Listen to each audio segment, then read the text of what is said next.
You know, Joe, we've talked about the familiarity of all of these players. Now, when you play with Phil, do you play him a little bit of insight, maybe, you know, trying to get you to diverge a few secrets here, but how do you play Phil Ivey?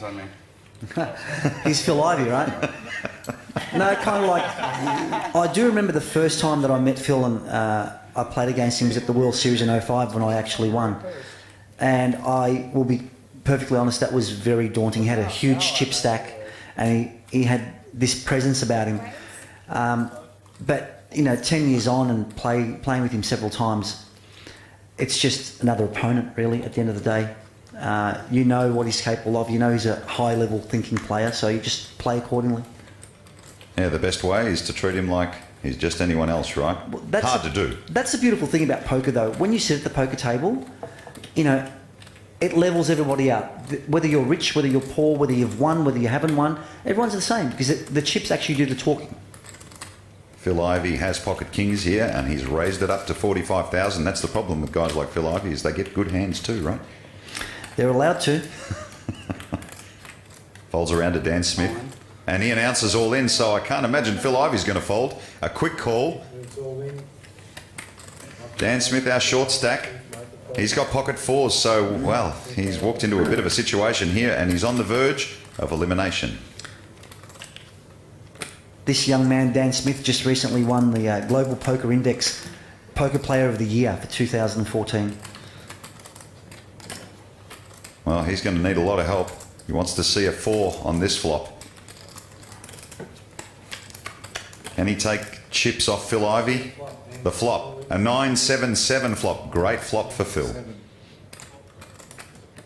Kings of Phil Ivey in front. The table's gone very quiet now. The pot just a little under 600,000. The turn, a queen of hearts. So now only 2 cards in the deck can save Dan Smith. These two aren't the most animated of characters. But you just know that their minds are going at a million miles an hour, don't you? The river, an 8 of clubs. So we will lose Dan Smith. And Phil Ivey will take his chips and put them in his stack. And these guys are smiling and cracking jokes. I must say, it doesn't look like a table where the first prize is going to be 2.2 million, but I've got to hand it to them. They know how to play the nosebleeds, like you say. Folds around to Doug Polk, our chip leader. He lets it go. Round to Erik Seidel. We've spoken time and time again about how this man continues to play at such a high level. Richard Yong, one of the biggest characters we've seen in a long time. Still want to get a home game at his place, but I don't want to pony up the money to buy in. And there is Phil Ivey in the small blind.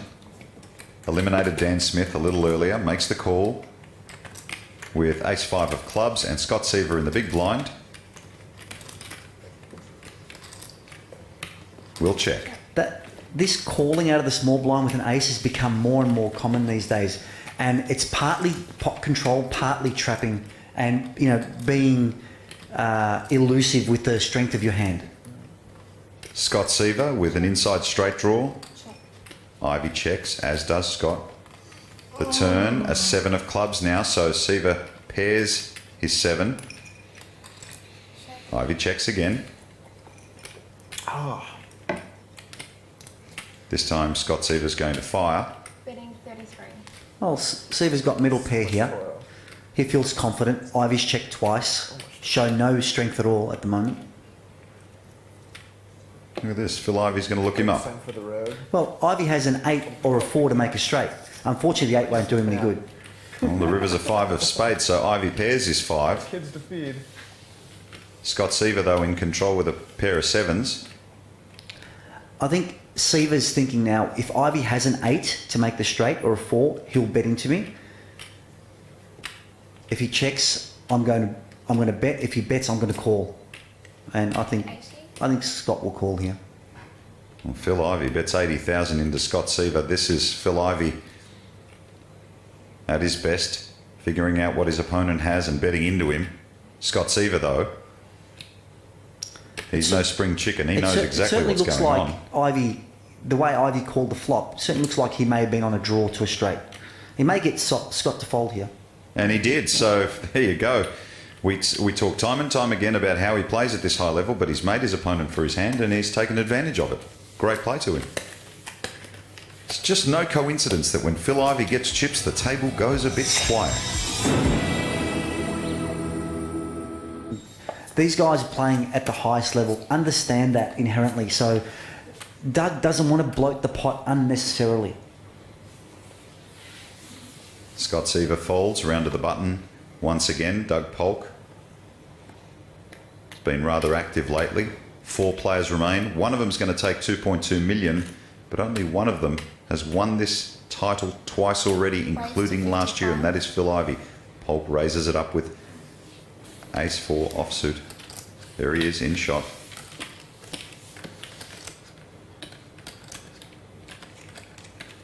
Call. And he makes the call, so they'll go at it again. This time Ivey with a 10 and a 9 offsuit. Here comes the flop. There is a 10 there. Well, an interesting flop too. A 10-3 deuce. So Polk with a straight draw and Ivey with top pair. Ivey checks quickly. Now, Doug can bet here, or he can elect to take a free card for his gut shot straight. Checks behind Ivey. The turn, a 2 of hearts. Action on Phil.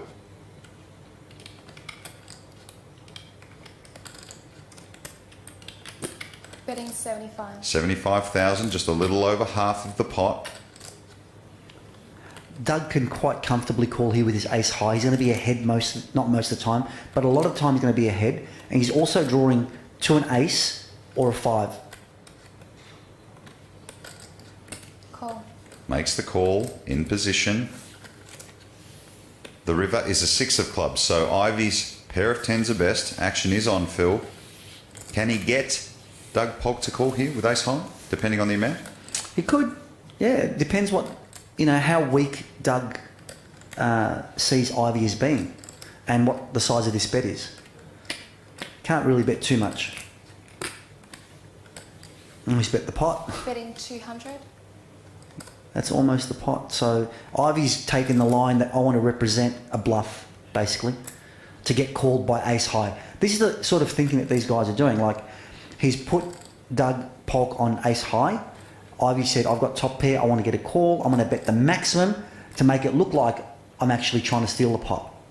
And Doug Polk hasn't moved, so Phil Ivey's instincts once again, no surprise. Clearly making Doug Polk think about a call.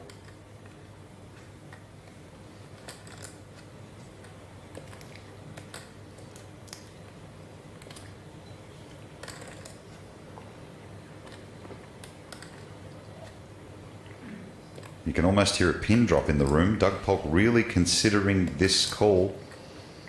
You're right, Joe. 80,000. Raise to 580. Wow, this is a surprise. He's made a raise here. So he's turned his hand into a bluff, basically. And Phil Ivey hasn't moved, but look at those eyes. Now, it's actually very simple for Ivey. There's no use raising. He's only going to get called by a better hand. Okay? He believes he's in front. If he does believe he's in front, he can just call and see what happens, right? If he believes he's behind, he can raise now to try and get his opponent to fold. But I think Ivey will just call. Well, Ivey was caught by surprise there. I didn't mean about 200, I meant about 175. Ivey speaking out loud a little bit. You don't get that very often from Phil. He just gave up a lot of information there. But I wonder whether that was deliberate to try and get a reaction from Polk. You can never tell, right? He said, just to be clear, that he said that I meant to bet 175,000. Trying to elicit a reaction from Doug Polk, perhaps, a tell of some Yeah, kind. I think it was a pretty futile attempt, but maybe he's just being honest. So you got to put the chips in the pot? No, when you raise. What's the rule? Bits at 5, You could just say it. You could just say it without putting the chips in. Phil Ivey's just asking and clarifying a few tournament rules. As we mentioned earlier, Joe, when they travelled, those rules changed, so you've got to clarify occasionally. Yeah, but now that was definitely his searching for information there. Okay. He knows that this is now playing poker, right? This is playing with people's minds right So now. you were right the first time. Don't trust them. Yeah, exactly. Don't trust poker players. Yeah, he knows. Not at the table anyway.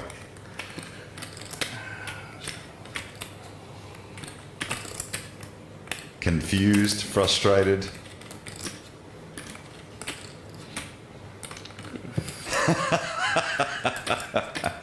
The tug of war is back, and even Phil Ivey gets it. It's great. Can he do it? Can he convince himself to call? He wants to, he doesn't want to. Do I, don't I? Every poker player in the world faces this, even Phil Ivey. There it is. He makes the call, so he will win a big pot. He almost looked a bit surprised there. He was resigned to the fact that he's actually lost the hand, to be honest. So he was surprised that he won. And was it because he couldn't figure out what Doug Polk was Exactly. He thought Doug had just trapped him or caught us. doing? Three-handed, a big hand with pocket kings. And the action will be on Doug Polk. He has the button. He began our feature table and our final table as the chip leader. He's done very well to come this far. Featured last year in the Aussie Millions also. Raises it up with 8-9 offsuit, facing a very scary Phil Ivey in the big blind. That is some big blind to go after. Phil will defend again. Especially when he has that chip stack sitting in front of him as well. Well, Ivey has 6-4 offsuit. The flop. A queen 5-3 flop with 2 hearts. So Ivey with an up and down straight draw. Polk. Well, Polk's got 9 high, but he's still ahead. I would have liked to see Ivey bet into this flop, to be honest. It's so deceptive betting into this flop, then hitting the turn. Your opponent's never going to put you on it. Ivey checks. Polk bets. 110,000. Ivey's never folding here with an open-ended straight draw.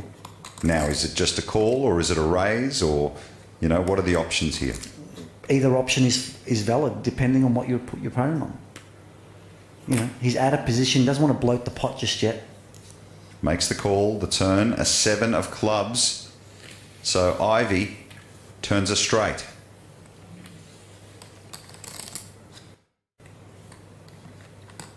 The action is on Phil now. Now, the interesting thing about that card is it still gives Polk a straight draw. A 6 will give him the nut straight on the river. I like to see Phil check here. I think he has checked. Yep. Good check there. Now, Polk fired at the flop. He backs down and checks. Now the river. It is a 9 of hearts. So, well, Doug Polk pairs his 9, but Ivey's got a straight. So it also completes the flush draw. Take us through from here, Joe. The 9 is not a good card for Polk. Ivey should bet here, and Polk will probably call. Now that he's got middle pair, he feels obliged to call. But, you know, he could be strong enough to fold. How much is it? Well, he asks the question, so you're right, Joe. The bet has made Doug Polk curious, and it looks like the bet is around 300,000, and he's counting it out almost as though he's resigned to call. He has. He's calling immediately with his pair of 9s, and Phil Ivey takes a very, very nice pot off Doug Polk, turning the straight. Life would have been much easier for Polk had the river bricked, but had it come nothing. He could have just easily folded his hand. Well, Phil Ivey takes a very nice pot off Doug Polk. That would be. But in front of him is Mike McDonald. No stranger to, like Joe says, the nosebleed section. I sit next to the world champion from 2005 in his hometown, Joe Hasham. Well, you grew up in the Crown Poker Room. Did you ever think there was going to be a $250,000 buy-in that's a regular event on the calendar? My God, Paul, I remember 15 years ago, you know, sitting around thinking, why aren't more people playing this game? And now you just look at the sea of people that are playing. It's really good. It's really nice to be part of this. Oh, we've come a long way. A pot brewing here between Mike McDonald, who raises it up with King 4, and there is a king in the door, and Phil Ivey called with King 10. Flops 2 pair. Mike's got a big piece of this too. This is not a good flop for Mike. Like, you know, us knowing the cards, he's basically drawing dead here. It's very hard for him to win this pot, but he doesn't know that. Well, He checks, perhaps for pot control. The turn is a 3 of diamonds. I'd imagine there's some betting going. Look at this. Phil checks again, hoping Mike takes a stab. Well, Mike's got something. Surely he's going to bet now. He should be betting now. I really like his check on the flop. Like, that must be just pure instinct to check that flop. Or he was maybe trapping Phil. You know, like thinking, well, I'm going to check back my top pair. Phil will take a stab on the turn. Doesn't know that Phil's flopped the nuts basically with King 10. Mike's going to bet now. The dynamics of this is incredibly interesting, Paul, because now Mike bets, hoping to induce Phil to raise him on a bluff, but Phil doesn't have a bluff. He actually has it. He's got 2 pair. So we could see a lot more chips go in the middle here. 125,000 is the bet. Action on Ivey, who makes a much bigger raise. 350,000. 350,000 now. Back on Mike McDonald with that glare. Mike is in a world of pain right now, okay? He has top pair, no kicker. Like, if I'm in his spot, I'm going, how can I fold top pair in this spot? He must be making a move on me, you know? I have to at least call.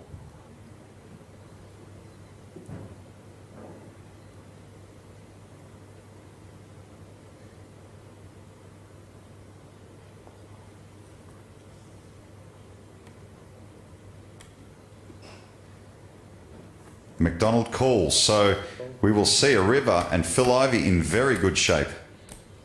This pot brewing to almost $1 million now.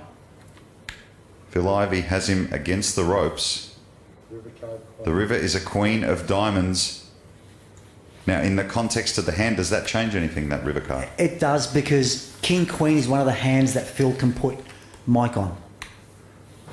So it may change the dynamics. But he still has kings and tens. I mean, he's not going anywhere. He would be saying to himself, geez, I'm really unlucky here if he actually does have king queen, because I've gone from winning the pot to losing the pot. Actions on Ivey now.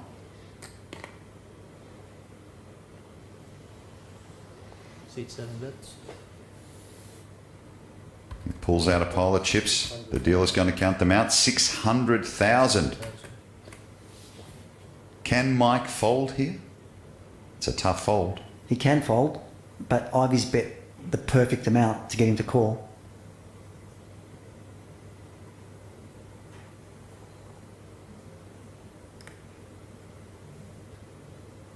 So hard to fold with top pair.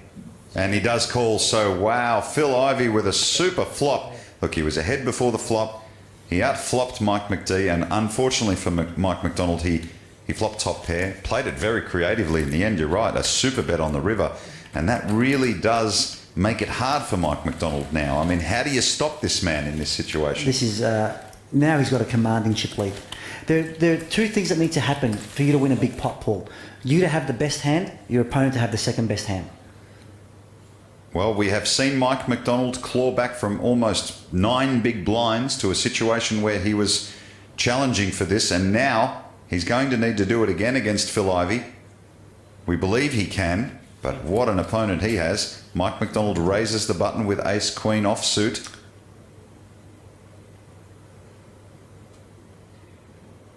Action on Phil now. And he announces all in. Now, surely it's a call. Yes, it is, very quickly. So, waiting for Ivey's hand. He's got king, queen of clubs. Mike McDonald's got him dominated and is in very good shape to double up. Yeah, those 2 hands play each other. Heads up, king, queen, ace, queen. There's no way the chips aren't going in the middle. Ace queen, how will he play? Well, Phil Ivey's going to need to get lucky to knock him out, but if he does, it'll be 3 titles at the Aussie Millions at the $250,000 tournament. That would be astonishing. I mean, 2 is astonishing, but 3 is almost ridiculous. Yeah, you took the words out of my mouth. It's definitely unprecedented for sure. Well, there's still a lot in between them. And wow, what a flop. Look at this. King 10-10 flop. Phil Ivey has outflopped Mike McDonald, but Mike McDonald still has outs. Well, now he's picked up the jacks as outs as well, so he's got 7 outs total. He grabs the lead and 2 cards away. Mike McDonald can barely believe that Ivey caught the lead there. Will the turn be of any help? An ace or a jack is what we're looking for Mike McDonald to survive. It's a jack. Turn The card. turn is an 8 of hearts. Mike McDonald If beats this river is not an ace or a jack, Phil Ivey will be a 3-time champion of the LK Boutique $250,000 challenge. Look for an ace or a jack, or Phil will be the champion again.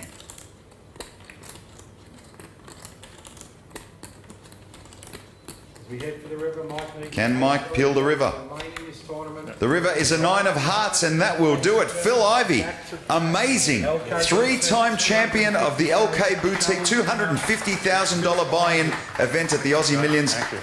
Joe, it's just, I'm almost speechless. Incredible. Even Phil's a bit impressed with himself. Well, Mike McDonald from Canada, he takes home just under $1.6 million for his trouble. And look at that, Phil Ivey, $2.2 million.